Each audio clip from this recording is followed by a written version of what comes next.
பொன்னாக ஜொலிக்கும் பெண் பாவை அழகு ஒன்னாக கலந்த 300 நிலவு பொட்டோடு பூவும் கொண்டு தாவும் மயில்தான் பாத கொலுசு பாட்டு பாடி வரும் பாடி வரும்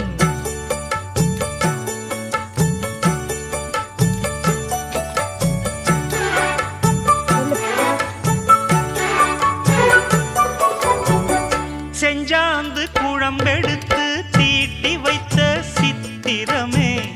தென்பாண்டி கடல் குளித்து கொண்டு வந்த முத்தினமே தொட்டாலும் கை மணக்கும் தென்பழனி சந்தனமே தென்காசி தூரலிலே கண் விழித்த செண்பகமே பெண்ணாக பிறந்த